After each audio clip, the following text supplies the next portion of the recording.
आप सभी को मेरी तरफ से नमस्कार। मैं सुमित नागर आप सभी का आर के स्टडी पॉइंट पे स्वागत करता हूं।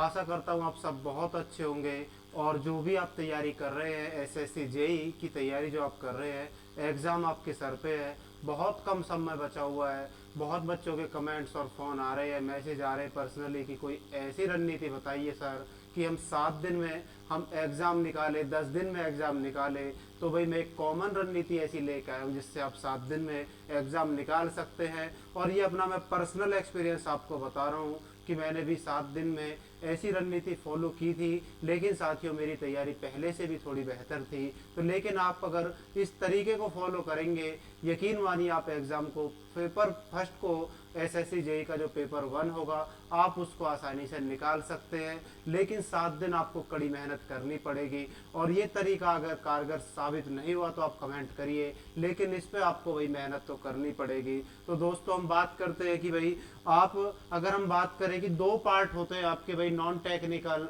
और एक टेक्निकल, 2 पार्ट में आपका एग्ज़ाम आता है। तो जैसे कि हम देखें कि 100 क्वेश्चंस आपके जो आएंगे भाई, वो 100 क्वेश्चन आएंगे आपके नॉन टेक्निकल से और 100 क्वेश्चन आते हैं आपके टेक्निकल पार्ट से। तो जो भी इंजीनियरिंग के छात्र होते हैं, चाहे आपने डिप्लोमा किया है, चाहे आपने बीटेक किया है, तो चाहे आप किसी भी ब्रांच से है, लेकिन मेरा पर्सनल वो है कि भाई मैं भी आपकी लाइन से आया था। तो आपके जो है नॉन टेक्निकल में रीजनिंग और जीके और जीएस अगर हम बात करें, सबके वही वीक होते हैं और इस पे अच्छी पकड़ नहीं होती। तो इसको हम कम समय में कैसे कर सकते हैं, टेक्निकल का भी डिस्कशन करेंगे कि हम कम समय में टेक्निकल को कैसे करें और थोड़ा पढ़े और हमारे पे एग्जाम में अच्छा स्कोर आए। बस हमारा मेन फोकस इस समय होना चाहिए कि पेपर 1 निकाले। उसके बाद अगर हम पेपर 1 को निकाल गए तो पेपर 2 के लिए हम आगे अच्छी से तैयारी करें। तो भाई मैं आपको सबको ये चीज़ें बताऊं। आप सभी से रिक्वेस्ट है कि चैनल को, इस वीडियो को लाइक और चैनल को सब्सक्राइब जरूर करते रहे। आपको मैं बहुत अच्छी अच्छी इन्फॉर्मेशन समय समय पर देता रहूँगा। तो आपको मैं ये भी बताऊँगा कि भी आप कैसे तैयारी करें। तो देखते साथियों कि रीजनिंग आपकी 50 क्वेश्चन जो आते हैं रीजनिंग के, आप इनको क्या करने का तरीका है दोस्तों, कि आप एक काम करिए कि भाई रीजनिंग में आप सबसे पहले एक ये अपनाइए कि भाई सभी चैप्टर जो भी आपके सिलेबस में है, आप इन चैप्टर की शॉर्ट वीडियो देखिए, 10-15-20 मिनट में आपका रिवीजन हो जाएगा चैप्टर का। और जिसने नहीं भी पढ़ा है, हो सकता है उसको भी चैप्टर करने में मदद मिलेगी उस वीडियो से। ऐसा मैं इसलिए बता रहा हूँ क्योंकि मैंने आप लोगों की हेल्प के लिए जहाँ भी रीजनिंग आती है, मैंने एक मास्टर वीडियो के नाम से प्लेलिस्ट बनाई है इस चैनल पे। आप उसमें देखेंगे कि भाई 15-10 मिनट में प्रत्येक चैप्टर को फिनिश कर रहे हैं और किसी भी एग्जाम में आप जाएंगे तो बहुत अच्छा स्कोर करेंगे। तो साथियों, आप वहां से फॉलो कर सकते हैं। लेकिन अभी मैंने वहां पे 4-5 चैप्टर ही मैंने अभी वहां डाले हैं और आने वाले 2-3 दिन के अंदर मैं आपको पूरी रीजनिंग अपलोड कर दूंगा। साथियों, आप वहां से अच्छे से पढ़ सकते हैं। और अगर आप वहां से शॉर्ट क्लासेस को करने के बाद सभी चैप्टर को अच्छे से नोट्स बना लेना। और इसके बाद सिर्फ आपको एक काम और करना है रीजनिंग में, कि आपको 4 से 5 प्रैक्टिस सेट आपको लगाने पड़ेंगे।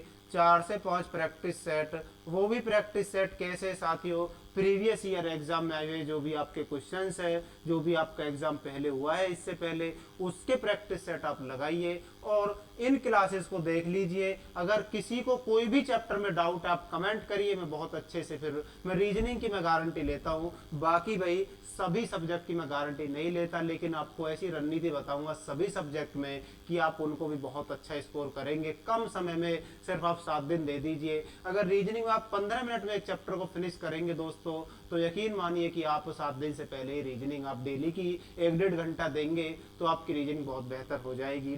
नेक्स्ट अगर मैं बात करता हूँ जीके और जीएस, जीके और जीएस में अगर आपको भाई 50 क्वेश्चन, यहाँ पे साथियों आप 50 में से आराम से 42 या 45 क्वेश्चन आप ठीक कर सकते हैं अगर आपने ये तरीका अपना लिया अपने एग्जाम में। ये मैं आपसे प्रॉमिस करता हूँ आप छोटी वीडियोस जरूर देखें, क्योंकि इस समय सिर्फ आपको रिवीजन और प्रैक्टिस की ज़रूरत है। वही रणनीति मैं आपको बता रहा हूँ, ये अपना पर्सनल एक्सपीरियंस मैं आपको शेयर कर रहा हूँ। आप अगर इस तरीके को नहीं अपनाएंगे तो एग्ज़ाम नहीं निकलने वाला है। और जीके जीएस में अगर मैं बात करूँ कि भाई अगर आप 5 से 6 मंथ की करंट पढ़िए।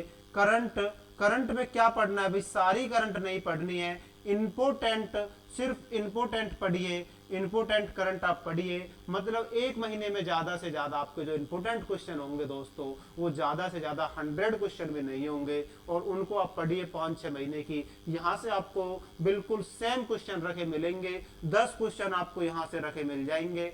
इंपोर्टेंट पढ़िए, एसएससी कभी भी हार्ड क्वेश्चन नहीं पूछेगा करंट अफेयर्स का, क्योंकि ये आपका भाई एक जीए की रीजनिंग और जीएस में आपको देखता है कि भाई थोड़ी बहुत नॉलेज है, नहीं मेन तो उनका टारगेट होता है टेक्निकल। इसलिए आपको मैं ये बता रहा हूँ कि आप इतना पढ़ के भी बहुत अच्छा स्कोर कर सकते हैं। और नेक्स्ट अगर मैं बात करता हूँ कि भाई उसके बाद आपको पढ़ना है स्टैटिक जीके।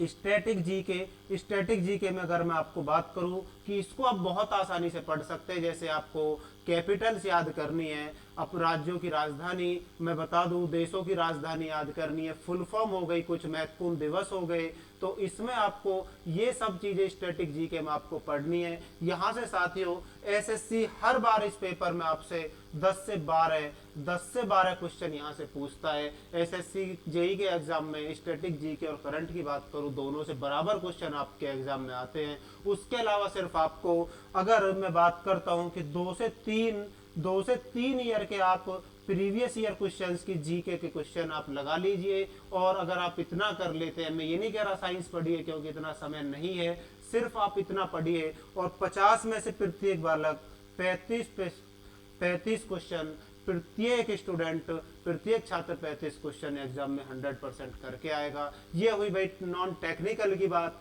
और मुझे वो आशा उम्मीद है कि आपको ये चीज़ें अच्छे से समझ में आएंगी और आप इस पे फोकस करेंगे और आपका एग्जाम 100% निकलेगा। पेपर 1 आपका 100% निकलेगा।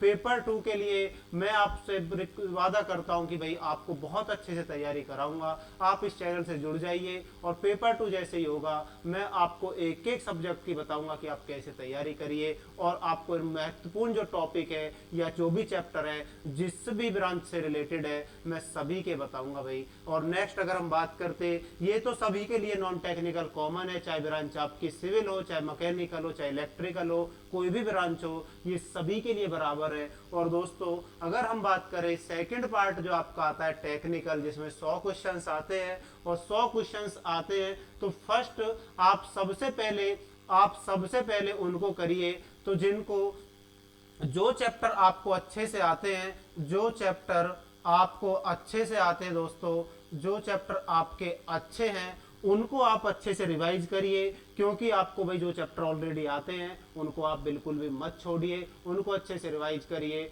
और एक काम करिए उसके बाद, जिस चैप्टर में आपका हाथ कमजोर है या बहुत वीक है, आपने पढ़ाई नहीं है, उनके सिर्फ आप शॉर्ट्स नोट्स और या सिर्फ इंपॉर्टेंट फैक्ट आप देखेंगे तो पेपर 1 में आपको यहाँ से ही क्वेश्चन रखे मिल जाएंगे साथियों। यहाँ से ही आपको क्वेश्चन रखे मिल जाएंगे डायरेक्ट, और ज्यादा कुछ भी नहीं। लास्ट 3 ईयर के आप प्रीवियस ईयर PYQS क्वेश्चंस आप देखिए, और मुझे उम्मीद है कि आप यहाँ भी 100 में से अगर आपने ये रणनीति अपनाई, 100 में से अगर ये रणनीति अपनाई तो प्रत्येक स्टूडेंट 75 प्लस क्वेश्चन एग्जाम में करके आएगा। लेकिन इसके लिए आपको भाई मेहनत करनी पड़ेगी, और ये मैं आपको पर्सनल अपना एक्सपीरियंस बता रहा हूँ कि मैंने पर्सनल कैसे पे एग्जाम को निकाला था। आप, मुझे उम्मीद है कि आप अच्छे से तैयारी करेंगे। किसी का कोई भी डाउट है आप कमेंट करिए, और अगर किसी का रीजनिंग में कोई भी डाउट आता है, मैं जो मास्टर वीडियो आपको दे रहा हूँ रीजनिंग की, मैं आपसे वादा करता हूँ कि कोई क्वेश्चन बाहर नहीं जाएगा। तो साथियों मुझे उम्मीद है आप अच्छे से चीज़ों को समझ गए होंगे और ऐसे तैयारी करेंगे, और आपका जो सपना है, आपके घर वालों का सपना जरूर पूरा होगा। तो भाई एक बार फिर आपसे रिक्वेस्ट है कि चैनल से जुड़ जाइए, मैं आपको समय समय पे बहुत अच्छी इन्फॉर्मेशन देता रहूँगा। जुड़ने के लिए धन्यवाद।